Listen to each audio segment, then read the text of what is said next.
If you're like me, you are intrigued by the idea of running your HVAC system on the sun, and that's something that is now a reality with the Airspool quick and easy solar mini split. This thing has absolutely blown my mind in one, how easy it is to install, and two, the technology of being able to run it completely on solar, so it's completely free of charge anytime the sun is out, and it runs off of grid power when the sun goes down, but at an extremely efficient rate. So let's get right into this install and show you just how easy this is to install and how awesome it works. All right, so this is what you're gonna get in your box. Really nicely packaged. So we have some foam tape here. We've got our remote, has the batteries in it already, which is super cool. You have kind of a safety pack here. So really thoughtful. They come with a level, set of gloves, really nice gloves actually. Some putty if you want to seal up the hole where it goes outside. 2 drill bits and a Phillips bit, which is super cool. None of the other systems come with this much support or stuff to get your job done. The other cool thing is this comes with a masonry bit, which is really awesome. So if you have to go through a concrete wall, if you're putting it in a basement, this can come in handy, and these are really expensive. So really cool thing that the kit comes with. So as you can see directly under, we have all of our wire for the solar panels. This will run straight from the outside unit up to the solar panels. And then we have our actual head unit. And let's flip it on its side here so you can see what's going on back here. So these are some specialty items here. These are the quick connect fittings. And what I love is they're pre-installed on the actual lines. So you don't even have to connect these fittings. Literally all we're gonna do is connect this one to the other side at the condensing unit, and there's no vacuum needed. It runs the refrigerant through here once it's connected. And then we have our communication wire already installed on this, which saves so much time. I don't know why they didn't think of this sooner, but Airspool really thought about everything with this. Now the first thing we're gonna do as far as mounting this is we're gonna take off this Phillips bit screw, and this bracket will come off, and then we'll determine where on the wall we want to put it. And then as you can see, this is zip tied to the line set as well. So pretty much all we're gonna do is gingerly bend this slowly down until it's pointed straight out, 90 degrees. And that's literally all you want. Now, if you want to, you can open this just to make sure nothing kinks, but that's kind of how they're designed. So they fold them in, and then when you're ready, you just fold it back out, and it's ready to go. Now, where we're going to mount this is right here on our wall. Now, if we had a flat ceiling, you want to keep 6 inches from the top. I've seen people get away with closer to 4, but I think the manual says 6 inches. All right, so we got our bracket mounted. And something I wanted to mention that I use a lot is the stud buddy. This is way superior than the electronic ones that can be misleading sometimes. You simply follow where your stud is, and this tells you all it is a rare earth magnet, and it sticks to the nails or the screws that are there. There was one right behind here, and then there's also one there. I think we caught just the end of that one, but everything grabbed really good. I'll make sure and leave this in the video description if you're interested. So now that the bracket is in, we're gonna locate where our hole needs to go, drill our hole, and then we'll be ready to put this up permanently. And then to level it out, we just put our little level on these little flat tabs, and we can verify that everything is nice and level. So one source of contention in all of the mini splits that I've installed is the user manual. It's often Chinese, it's hard to read. This one is very thorough. It has color images. It has all of the information that you need to do the installation. And this is probably one of the easiest installs known to man. It's all connected. A lot of the legwork is done for you, which I really like. Now we're gonna locate the hole here. So it looks like we're going to measure 6.5 inches from the center of the hole above the bottom right screw. And it also highlights the hole right there. So we're going to measure straight off 6.5 inches, and that's going to be where our hole is going to be drilled. Okay, so we have our hole marked here, 6.5 inches straight off of this screw hole right here. And what we're gonna do is we're gonna go down slightly at an angle. So just something like this. It doesn't have to be like crazy pitched, but just enough to where the condensate water will easily drain straight down.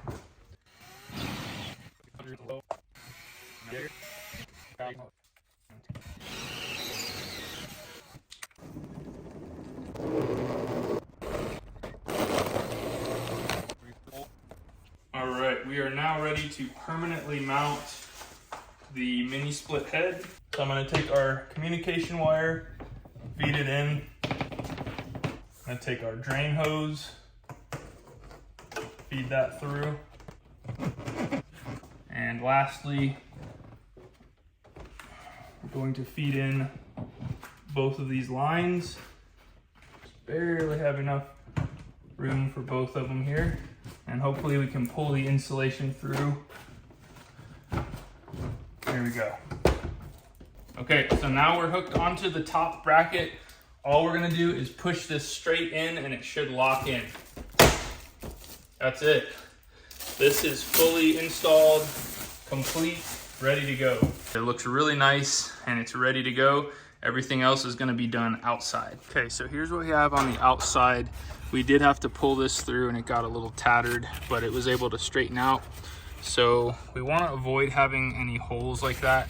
So we're gonna overlap this and we're gonna tape it as close to the siding as we can, just to make sure that no air gets in here, because this line is gonna get really cold and it could potentially condensate in the line if you don't have this wrapped really well. So here's our new condenser. It's a very small unit, 12,000 BTUs. So we have our solar wires, they're already pre-connected. So we're simply gonna connect these to the spool that came in our air handler box, and we're gonna run that up to the roof to our solar panel.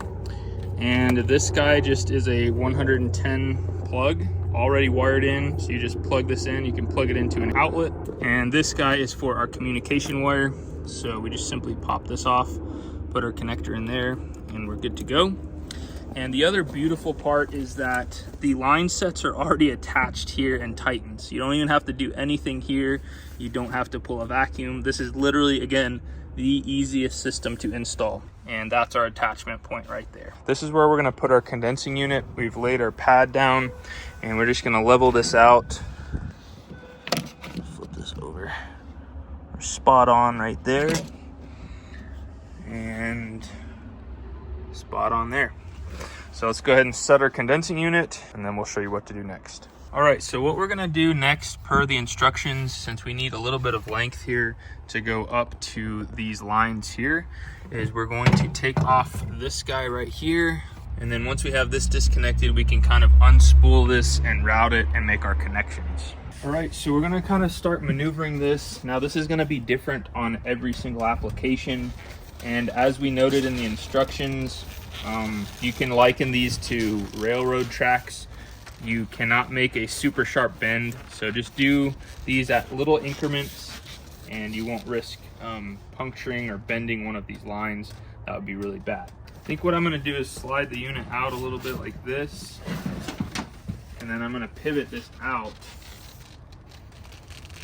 like so. And that should give us just what we need. And this line set will just kind of run alongside the top, so it's not going to prevent any air from flowing. Yeah, I think that's going to work good. Okay, so at this point we went ahead and taped right here, but we didn't tape all of this being as we have to make these connections. So we're going to use our thumb to kind of just walk this slowly down to prevent any kinking from happening. Now thankfully these are pretty small lines, so having a kink is going to be pretty uncommon, but it definitely is possible.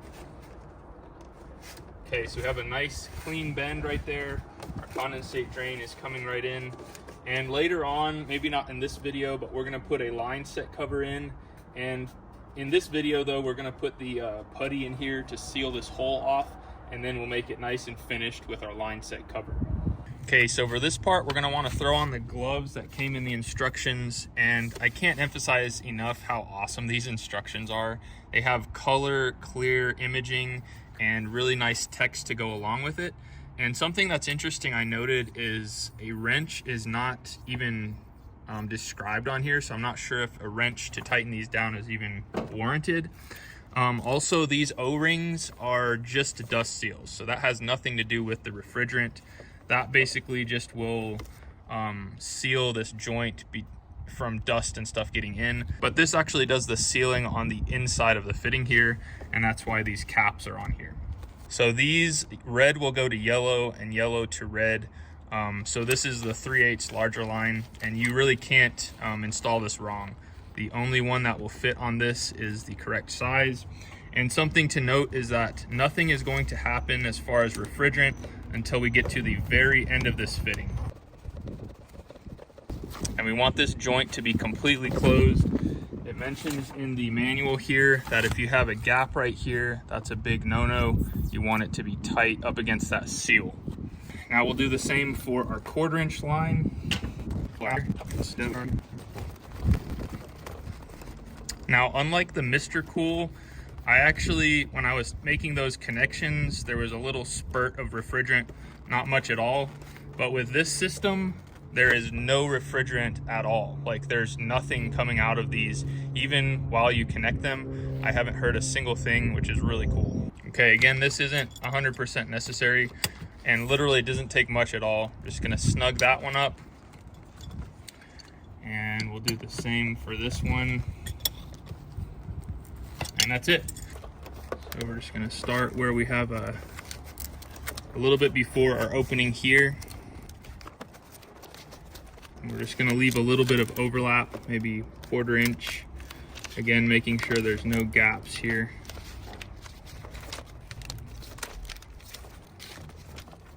We had a little tiny bit right here still exposed. We could actually pull this insulation up and take this zip tie off, since it doesn't matter at this point, and just simply pull this up to where it's making a full connection there. Now what we're gonna do is take some duct tape, and we're just gonna wrap this to make sure that the tape itself doesn't come off. So while I'm holding this up against the insulation, we're just gonna wrap all of this, including the condensate drain. Gonna wrap it up real nice. And for this part, you primarily just need to do the ends, because sometimes this foam tape, the ends will come unsecured, but as long as you get the ends, you should be good.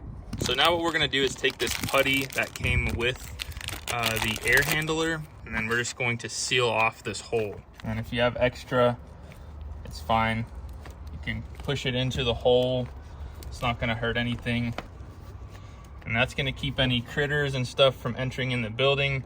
And then of course, later on, we're going to actually install the cover and make this look really nice. Okay, so we've kind of formed this line set to where it goes straight down. We're gonna have a line set cover down to about right here. And then as you can see, it just kind of travels along the corner, does not inhibit airflow in the least. And I think it looks great for not having to do a vacuum, not having to do any of that. This has been so easy. So the next thing we're gonna do is connect our communication wire. Again, super easy. This wire on the inside at the air handler unit was already pre-attached, so we didn't even have to do anything here. And even on this, we don't have to take this panel off like a normal mini split. All we do is plug this in, twist it, and that's it. That is crazy how simple that is. Now you'll notice our solar wires are here. So these two solar wires here will connect to our DC isolator switch, and we can mount this on the wall. If you don't want to mount it on the wall, you could totally mount it on the side of the unit like this, no problem. All right, so here's where we're at thus far. Our communication wires are hooked up. Our two solar wires are going down and under, and we've mounted this to the front of the unit. Now, something to keep in mind is we just used real short 1/4 inch zip screws. Definitely don't use anything longer than that, as you could potentially damage something, but I went ahead and verified within 1/4 inch, there's nothing there. So this is gonna prevent having to do anything to our new siding here. And then as you remember, we have these two wires that came with the air handler unit. These will go up to the roof to our solar, and they'll connect right here. Now I wanna show you the solar that we have. They're temporary panels, And something you can do is if you have a trailer or something next to the building, legally you can put panels on there and connect it to this. A lot of people don't realize that you don't have to have any sort of permit to do that. And the ones that I have on my roof are temporary. We're getting actual solar panels here soon. And then of course, lastly, this cord is just a 110 outlet. We're going to put an exterior outlet right here at some point, but for the time being, we're just going to run an extension cord to this and show you how it works. All right, so here's what we've got here from the different power stations that I've gotten over the past year.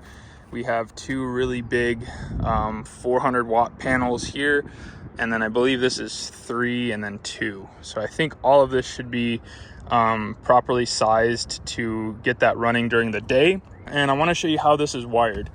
So the wire from this panel is coming in right here. So the positive will go straight to the mini split, and the negative from this first panel is going to the positive of this next panel.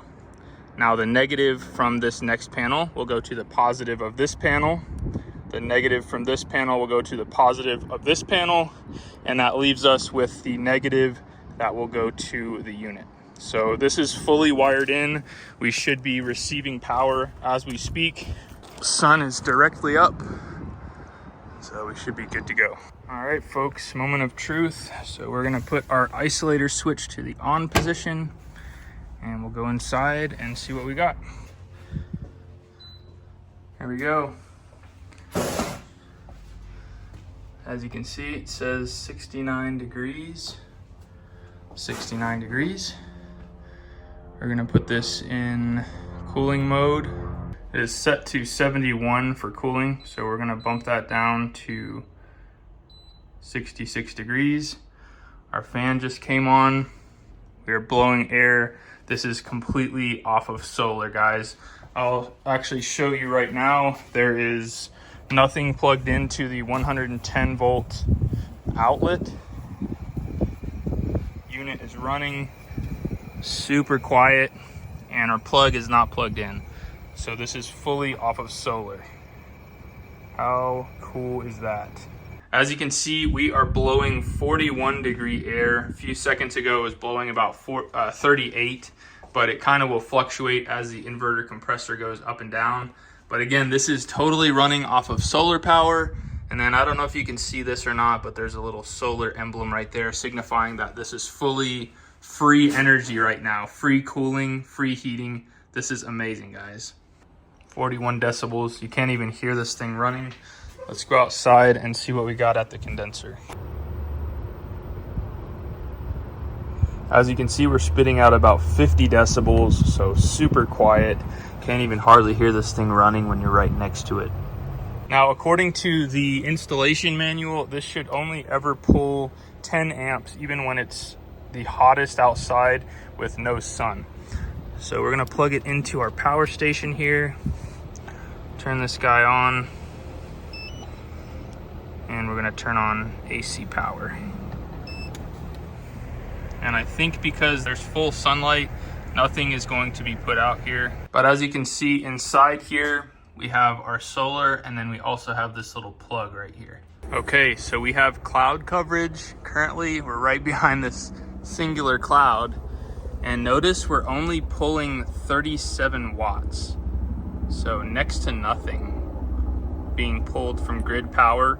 So most of this is being used from the sun, but this is pulling some energy from our outlet. Pretty fascinating. So we're hovering around 50 watts, which again is next to nothing. This is a very efficient system, and this did this all by itself. There was nothing changed. It didn't shut down and come back on. It did all of this seamlessly and is using both sources of power, which is absolutely awesome. Okay, the sun just hopped back out behind that cloud, and we just went back to 0. So this can actively change depending on the conditions where the sun is located. Now this will automatically swap over to grid power, but I'm going to demonstrate as if there was no more sun outside and this is overnight.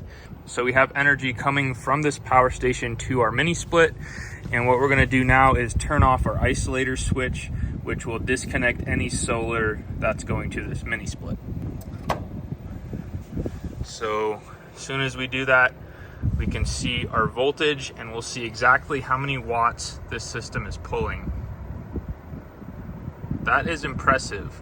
This system is still running, nothing has changed, and we're pulling 173 watts. That is like super duper efficient. Now, as soon as we turn our isolator switch back on, notice what happens. All right, there we go. So we've transitioned out of grid power and onto solar.